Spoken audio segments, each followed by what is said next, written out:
ଯେତେବେଳେ ଆମେ ବୁଝିଯିବା ଯେ ଏଇ ଶ୍ରୀମଦ୍ ମହାଭାରତ ହୁଅନ୍ତୁ କି ଶ୍ରୀମଦ୍ ରାମାୟଣ ହୁଅନ୍ତୁ ସେଥିରେ ଯେତେ ବି ବିଷୟର ଅବତାରଣା କରାଯାଇଛି ସେ ସବୁ ହେଉଛି ଆମକୁ ଜୀବନ ବଞ୍ଚିବାର ଶୈଳୀ ଶିଖାଇବା ପାଇଁ। ତେବେ ଆଜି ମୁଁ ଏଇଠି ଗୋଟେ ଛୋଟ କାହାଣୀ କହିବାକୁ ଯାଉଛି ଯାହାକି ଶ୍ରୀମଦ୍ ରାମାୟଣଙ୍କ ଠାରୁ ଆସିଛି।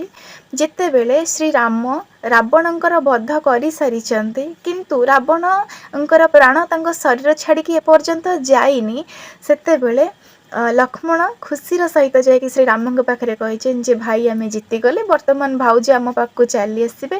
ଓ ଏହା ଶୁଣି ଶ୍ରୀରାମ ଲକ୍ଷ୍ମଣଙ୍କୁ କହିଛନ୍ତି ଯେ ଯାଅ ରାବଣଙ୍କର ଜୀବନ ତାଙ୍କ ଦେହ ଛାଡ଼ି ଚାଲିଯିବା ପୂର୍ବରୁ ତାଙ୍କଠୁ ଯାହା ବି ଜ୍ଞାନ ସେ ଦେଉଛନ୍ତି ତାଙ୍କଠୁ ନେଇଯାଅ। କିନ୍ତୁ ଲକ୍ଷ୍ମଣ ବିରକ୍ତି ଭାବରେ ଅନିଚ୍ଛା ସତ୍ତ୍ୱେ ଯେ ରାବଣଙ୍କର ମୁଣ୍ଡ ପାଖରେ ଠିଆ ହେଇଯାଇଛନ୍ତି ଯେ ମୋତେ ଭାଇ ପଠେଇଛନ୍ତି, ତମେ କିଛି ତମର ଭଲ ଜ୍ଞାନ ଯେ ତମ ପାଖରେ ଅଛି ମୁଁ କିଛି ନେବାକୁ ଆସିଛି। ରାବଣ ଲକ୍ଷ୍ମଣଙ୍କୁ ଦେଖିକି ନିଜ ମୁହଁ ବୁଲେଇ ଦେଇଛନ୍ତି। ତ ଲକ୍ଷ୍ମଣ ରାଗି ଯାଇଛନ୍ତି ଆଉ କହିଛନ୍ତି ଅହଙ୍କାରୀ, ଏ ଶେଷ ସମୟରେ ବି ତ ଅହଙ୍କାର ଛାଡ଼ିନି କହି ସେଠାରୁ ଚାଲି ଯାଇଛନ୍ତି ଆଉ ଶ୍ରୀରାମଙ୍କ ଆଗରେ ଏଇ କଥା କହିଛନ୍ତି।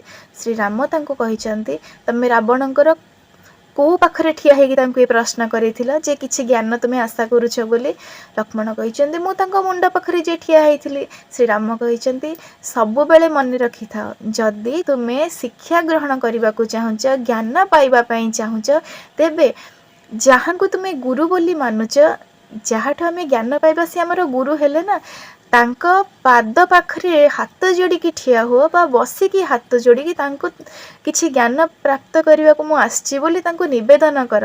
ତାହେଲେ ହିଁ ତୁମେ ଉଚିତ ଜ୍ଞାନର ଅଧିକାରୀ ହେଇପାରିବ, ତୁମେ ବିନା ଅହଙ୍କାରରେ ସେ ଜ୍ଞାନ ପ୍ରାପ୍ତ କରିପାରିବ। ଆଉ ରାବଣ ଏହା ଜାଣିଛନ୍ତି ବୋଲି ସେ ବର୍ତ୍ତମାନ ବି ତାଙ୍କ ନୈତିକତା ଛାଡ଼ି ନାହାନ୍ତି ଏ ଶେଷ ସମୟରେ ମଧ୍ୟ। ଆଉ ସେଥିପାଇଁ ସେ ତୁମକୁ ଉତ୍ତର ନ ଦେଇ ମୁହଁ ବୁଲେଇ ଦେଇଛନ୍ତି। ଲକ୍ଷ୍ମଣ ଏହା ଶୁଣି ଟିକେ ପ୍ରଭାବିତ ହେଇଛନ୍ତି ଆଉ ପୁନର୍ବାର ରାବଣର ପାଦ ପାଖରେ ଯେ ଠିଆ ହୋଇ ଯୋଡ଼ହସ୍ତ ପୂର୍ବକ କହିଛନ୍ତି ଯେ ମୋତେ ଆପଣଙ୍କ ଠାରୁ କିଛି ଜ୍ଞାନର ଆବଶ୍ୟକତା ଅଛି। ରାବଣଙ୍କ ମୁହଁରେ ସ୍ମିତ ହାସ୍ୟ ଖେଳି ଯାଇଛି ଆଉ ସେ କହିଛନ୍ତି ଜାଣିଛ ମୋର ଆଜି ମୃତ୍ୟୁ ହେବାର କାରଣ ଆଉ ଶ୍ରୀରାମଙ୍କ ଜିତିବାର କାରଣ କ'ଣ? ଶ୍ରୀରାମ ଏଇ ଯୁଦ୍ଧରେ ଜିତି ପାରିଲେ ଏଇଥିପାଇଁ କାରଣ ତାଙ୍କର ଭାଇ ତାଙ୍କ ସହ ଅଛନ୍ତି।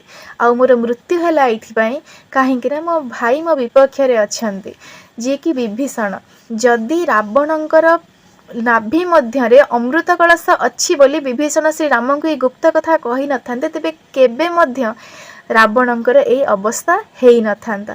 ଏହା କହିଛନ୍ତି ଆଉ ଲକ୍ଷ୍ମଣ ତାଙ୍କଠାରୁ ସବୁ ଜ୍ଞାନ ନେଇ ଅତ୍ୟନ୍ତ ଆନନ୍ଦର ସହିତ ଶ୍ରୀରାମଙ୍କ ପାଖକୁ ଯାଇ ସବୁ କଥା କହିଛନ୍ତି ଏବଂ ଶ୍ରୀରାମଙ୍କ ନାମ ନେଇକି ରାବଣଙ୍କର ଜୀବନ ଚାଲିଯାଇଛି।